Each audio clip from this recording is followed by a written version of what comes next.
ladies and gentlemen, and welcome to the second stage of the Alienware challenge that took place live at Dreamhack Summit 2011.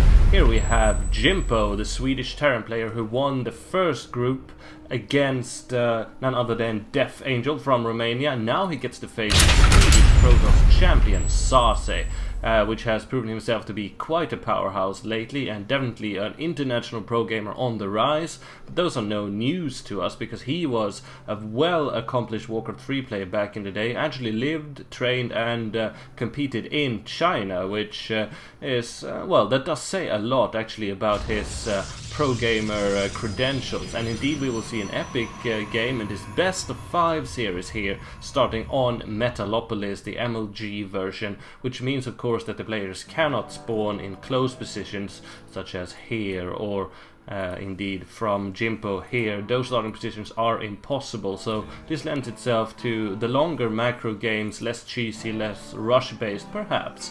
Now we see a supply depot going down and a barracks very soon to follow, definitely here for Jimpo, who has proven himself to be a very methodical Terran player, not one of those overly aggressive and gimmicky ones. He knows what he's doing and he sticks to his build. He showed us very biomech influenced timing pushes versus Death Angel, who was of course a Zerg player. Now we get to see what he will do against SaSe, who's going for a very quick gas here immediately after his first gateway. So let's see what kind of shenanigans he will use that extra gas for. Meanwhile, over here in Jimpo country, we see how the barracks is almost completed. We got income-wise 14 harvesters versus 15 of SaSe, so I'm very curious to see what kind of early build Jimpo will do here, because he was so strategic minded here in the last series against Death Angel. He definitely had his plan worked out for him and knew what he was doing. Now we see SaSe here disrupting the mining patterns. He's very eager to start mining but not actually take any minerals from these mineral fields, because he wants to disrupt as much as he can. Now an orbital command going down here for Jimpo, and after that immediately command center, quite reminiscent of his early game opening in the last series. So it seems like this is what Jimpo likes doing. And now we see cybernetics core going down and a second gas already. So SaSe will definitely be very gas heavy. Could this mean a lot of early sentries or a timing push with quite many blink stalkers later on in the game? Perhaps we shall see, but this is more gas than what is common to see, and now Jimpo will find out all about that surely. And I don't know what he will respond. He definitely was very strong against the Zerg player Death Angel, but how will he fare against an accomplished Protoss like SaSe? I don't know, but free barracks are going up, and we'll definitely see him placing his expansion a lot earlier than SaSe. So it seems again that he's got a mid game timing push in mind, now obliterating that scouting probe. It's got 3 marines out, and it seems like he really likes having this 2 base play to boost the mid-game pushes of his. Let's see if he goes mech this time also though. Twilight Council going down, so it seems like we will be having blink stalkers en masse. It seems like it could of course be gearing up for Dark Templars or any other shenanigans, but this is proving interesting already, ladies and gentlemen. And again, this is part of the Alienware challenge, an event that was hosted by Alienware at Dreamhack Summit 2011, where these players compete for an Alienware Aurora super desktop packed with awesome power for playing games, and they also glow in the dark in a most awesome fashion. So that's what they're out to get, and the winner of this series, this best of 5, will face Hasuobs in the final of this Alienware challenge, and that should be quite awesome.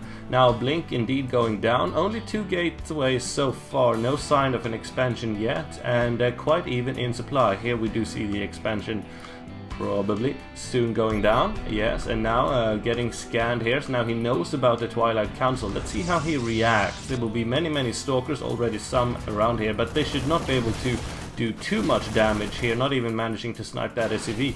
2 bunkers and quite a lot of marines. Looking quickly at the unit tab, we have 13 marines versus only 3 stalkers. SaSe would be suicidal to attack into this position right now, and already halfway to saturation here in this natural expansion. Looking around, we see no factories, anything like it, but engineering bay going up for Jimpo, so getting eager to start those upgrades, and also putting down turrets, because I think he's fearing Dark Templars. No sign of that from SaSe yet, but that's always a very, very good idea. Actually cancelling that turret, maybe he's not afraid of them at all. Now placing it here instead. Dark Templars, we've seen that so many times, being able to take down both Terran and Zerg players when they were winning. And indeed, the Stalkers now laying siege to the SCVs and turret building, but they might get trapped. Blink is done though, so he should be able to blink out of there, no problem. Very nice by SaSe. Robotic facility now going up in his base, and his Nexus is all but finished. Now we see Forge and 3 gateways now out and about. And again, his Stalkers continuing to put on pressure. Again, remember that SaSe is an old Warcraft 3 player, and they are so good at micro, and they really favor this constant aggression. And we see many ex-Brood War players, and I do believe Jimpo would have to be counted as such, being less prone to this early aggression. The first sentry now out on the field, and let's see what comes out of his robotic facility. Indeed, not going for here is the Observer, meanwhile as his robotics bay is going up. So we'll be seeing Colossus on the field very soon. Probably we should expect a timing push when this attack ground weapons level 1 finishes, but again, SaSe is continuing to be aggressive. You see how many SCVs that are not mining here because they need to repair these bunkers. This is perhaps not equaling the economic advantage of Jimpo, but it definitely diminishes it. Now 1 Stalker going down, and these Marauders, they could definitely counter somewhat the fact that these are early Blink Stalkers.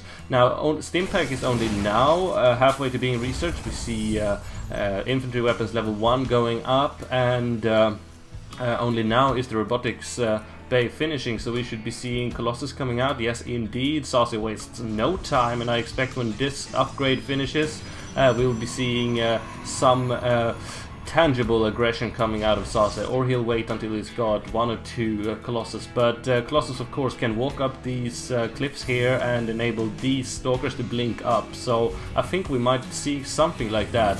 Double tech labs going up here, so now soon he'll have 4 tech labs.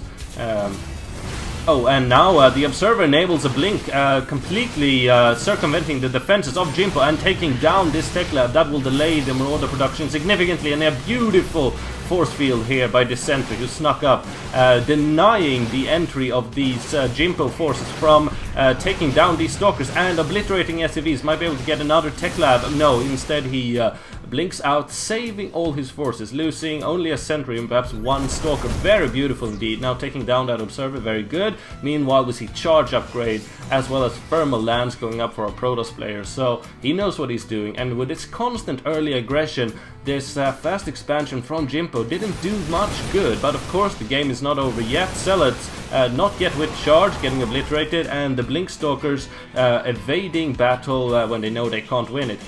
Combat shields on the way to being finished, and now we see a starport going down as well, and a third base and second expansion going down for Jimpo, and it seems like we'll be having more Blink shenanigans coming up. This lonely Marauder, ooh, he wished he wasn't there right then.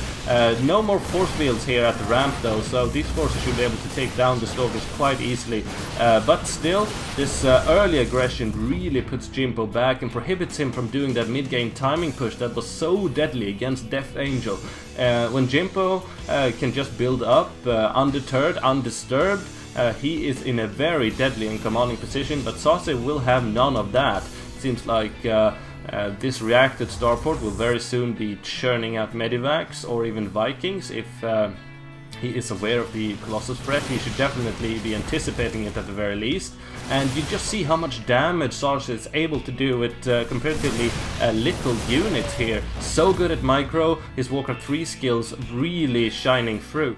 I must say that I'm very impressed by my Swedish countryman Jimpo here, putting on so much explosive aggression here in the mid-game, now going for the level 2 weapons upgrade and 2 Colossus out on the field, but he has not yet shown them, revealed them to Jimpo, who's taking down the second observer of this game, and now we see the Stalkers of SaSe bravely retreating, but they've done their damage. They've definitely put on a lot of significant pressure early. Now the first Medivac is out. Taking a quick look around here, see a fully saturated natural expansion. We see 5 barracks, 1 starport, and over here in SaSe land, he now gets his expansion scouted by this factory. He might even land that. And here we see quite as a formidable Terran Bioball force. Extending his infrastructure here with further gateways and a second forge, and no Templar archives or anything like it. We'll see if he lands that to produce some Hellions, so he'll be a fool to do it right now. Looking here quickly at the unit count, we see only 1 sentry, 6 stalkers and 3 colossus, and as much as 11 zealots. It seems like he is very zealot heavy. 20 marauders and 23 marines though. It's quite a formidable force. It's all down to positioning really, who can have the better concave and who can have the better defensive positioning. Now Jimpo is on the retreat, stimming away, but indeed it seems like SaSe is again in that favorable position. That those sentries is now a lot more of them, 5 all of a sudden, managing to provide a lot of cover, and should he get into good position, those force fields will be deadly. Now we see a much diminished Terran force being cut apart by these colossi, and these charge zealots really enable the stalkers and colossi to deal maximum damage without getting hurt. Viking production now is in full swing. He's got 2 of them already, and now we see the forges of SaSe being full at work. This is level 3 weapons, almost halfway finished. Only level 2 weapons and armor now on the way for Jimpo. I must say I am impressed again by SaSe. He managing to really read Jimpo's style very well, and looking here now, we have 137 versus 135 supply, so very even. But I must say that this force of Jimpo, considering all the reinforcements, is indeed quite deadly and much more mobile. Now we see Jimpo going for his 3rd base and 2nd expansion, but will he be able to hold it? I'm not so sure. Again, the mobility of this Protoss force will be able to put on a lot of pressure, but if Jimpo can take this base and fortify it, he will be in a very good position to continue this game. Terrans are very good defenders, but now we see Dark Templars in play. The positioning, again, is what it all comes down to. He's got as many as 4 Dark Templars. No proxy pylons, oh well, scratch that, he's got one quite close. So we'll be able to warp in reinforcement as well as from here. And I must say, I like this 4 Colossi, and again, only now, actually right now, weapons level 3 will finish, and that will become a very, very powerful asset in this battle. But we see many Vikings be able to snipe this Colossi very fast, but the Dark Templars are what will be able to cut this Terran infantry ball apart. Indeed they are doing so, and the SCVs are repairing this planetary fortress. These are many SCVs. Oh, a beautiful force field flower pushing them away, and these Dark Templars are still cutting apart. This planetary fortress will fall. 1 Colossi still standing, slaughtering SCVs, and I must say Jimpo has convincingly won this battle, as still there are Dark Templars in the fray. Jimpo did not manage to take them out. Now the Colossus will probably fall and force a GG out of Jimpo. That was a very powerful timing attack, and I absolutely love how SaSe put Dark Templars into his unit composition. He knew that Jimpo would be hard pressed to really counter that and take them down quickly enough. And as soon as his attack upgrade level 3 was finished, or about to be finished, he attacked and managed to shut down his expansion attempt before it really kicked in and gave Jimpo the production that he would have liked to have. So beautiful play by SaSe, and this will definitely kick off this series, this best of 5 series, in a most awesome fashion. So stay tuned for game 2 coming right up.